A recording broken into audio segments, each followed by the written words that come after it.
మొత్తానికి పల్లెల్లో పాలన పడకేసింది. మొత్తానికి పల్లెల్లో పరిస్థితి అధ్వానంగా మారినటువంటి సిచ్యువేషన్ మనం చూస్తున్నాం. దీనికి సంబంధించి తాజా అప్డేట్స్ మా కరస్పాండెంట్ కిరణ్ అందించడానికి సిద్ధంగా ఉన్నాడు లైవ్ ద్వారా. కిరణ్ చెప్పండి. సురేష్, స్థానిక సంస్థల ఎన్నికలకు నగారా మోగింది. ఇప్పటికే 22 నెలల కాలం నుంచి కూడా అటు పంచాయతీ ఎన్నికలు జరగకపోవడంతో పల్లెల్లో పూర్తి స్థాయిలో ఎక్కడికక్కడ పాలన అంతా కూడా పడకేసింది. పారిశుద్ధ్యం పడకేసినటువంటి పరిస్థితి కనిపిస్తుంది. ఎక్కడికక్కడ సమస్యలన్నీ కూడా తాండవం చేస్తూ ఉన్నాయి గ్రామ పంచాయతీలో. ఈ ఎట్టకేలకు ఇటు ఎలక్షన్ కమిషన్ ఈరోజు పూర్తిగా రాష్ట్ర ఎన్నికల సంఘం కూడా ఎన్నికల నోటిఫికేషన్ ప్రకటించింది.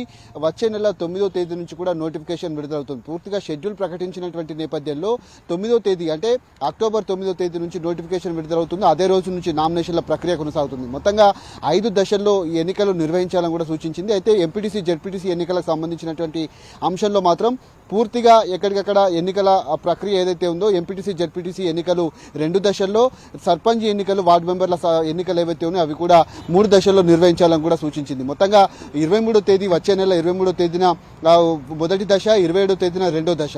ఇది ఎంపీటీసీ జెడ్పీటీసీకి సంబంధించినటువంటి ఎన్నికల ప్రక్రియ. మొత్తంగా ఏదైతే 31వ తేదీతో పాటు నవంబర్ 4వ తేదీ, నవంబర్ 8వ తేదీన సర్పంచ్ ఎన్నికలు జరగబోతా ఉన్నాయి. మొత్తంగా రాష్ట్ర వ్యాప్తంగా 565 ఎంపీటీసీ స్థానాలతో పాటు జెడ్పీటీసీ స్థానాలతో పాటు 5749 ఎంపీటీసీ స్థానాలు ఉన్నాయి. ఇందులో భాగంగా 1,67,00,000 మంది ఓటర్లు ఇందులో పాల్గొనబోతా ఉన్నారు. ఈ రోజు నుంచి ఎన్నికల కోడ్ అమల్లోకి రాబోతా ఉంది. పూర్తిగా 5 దశల్లో ఎన్నికలకు సంబంధించినటువంటి అంశంలో కూడా రాష్ట్ర వ్యాప్తంగా ఉన్నటువంటి పోలింగ్ స్టేషన్ల వివరాలు కూడా ఒకసారి మనం కనుక చూసుకున్నట్లయితే దాదాపు 31,300 పోలింగ్ స్టేషన్లు ఏవైతే ఎంపీటీసీ జెడ్పీటీసీ స్థానాలకు సంబంధించినటువంటి పోలింగ్ స్టేషన్లను ఏర్పాటు చేశారు. గ్రామ పంచాయతీలు ఏవైతే ఉన్నాయో 12,733 గ్రామ పంచాయతీలు ఉన్నాయి. 1,12,028 గ్రామ పంచాయతీ వార్డులు ఉన్నాయి. అందులో దాదాపు గ్రామ పంచాయతీ ఎన్నికలకు సంబంధించినటువంటి అంశంలో కూడా 1,12,474 పోలింగ్ స్టేషన్లను ఏర్పాటు చేశారు. ఇందులో 15,522 గ్రామ పంచాయతీ పోలింగ్ లొకేషన్లను గుర్తించినటువంటి నేపథ్యంలో 1,67,03,168 మంది ఓటర్లు ఉన్నారు. పురుషులు 81,65,894 మంది పురుషులు ఉండగా 85,36,770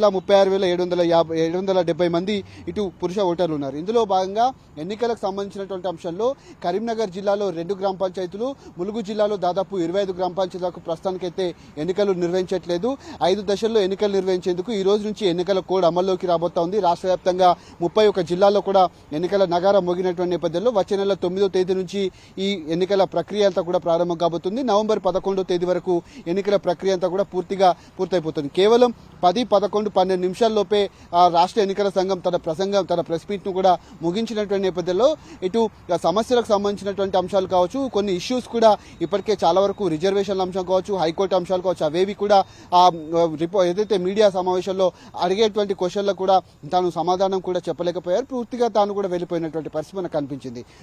రాష్ట్ర వ్యాప్తంగా ఉన్నటువంటి గ్రామ పంచాయతీల ఎన్నికలు జరగకపోవడంతో పాలనంతా కూడా పడకేసింది. సర్పంచులకు ఇవ్వాల్సినటువంటి పెండింగ్ బిల్లులు ఇవ్వాలంటూ కూడా మాజీ సర్పంచులు ఏదైతే రాష్ట్ర ఎన్నికల కమిషనర్ను కూడా కోరినటువంటి పరిస్థితి కనపడుతుంది. అటు పెండింగ్ బిల్లులు రాక చాలా మంది ఇబ్బందులు పడుతున్నారు. అటు పంచాయతీ కార్యదర్శులు కూడా కొంత ఖర్చులు పెట్టి గ్రామాల్లో పనులు చేశారు. కానీ ఎక్కడ వేసిన గొంగడి అక్కడన్నా చందంగా రాష్ట్ర వ్యాప్తంగా 22 నెలల కాలంలో కనిపించినటువంటి దృశ్యాలు అయితే మనకు కనిపించాయి. రాష్ట్ర వ్యాప్తంగా ఉన్నటువంటి ఎన్నికల ప్రక్రియకు సంబంధించి రాష్ట్ర వ్యాప్తంగా కూడా పూర్తిగా ఇటీవల కాలంలో గత కొద్ది రోజులుగా కొనసాగుతున్నటువంటి ప్రక్రియకు సంబంధించి ఎట్టకేలకు ప్రస్తుతానికైతే తెరపడింది. ప్రస్తుతం ఎన్నికల నిర్వహణకు సంబంధించినటువంటి అంశంలో రాష్ట్ర ఎన్నికల సంఘం కూడా ఈ ప్రక్రియకు ఏర్పాట్లు కూడా పూర్తి చేసింది.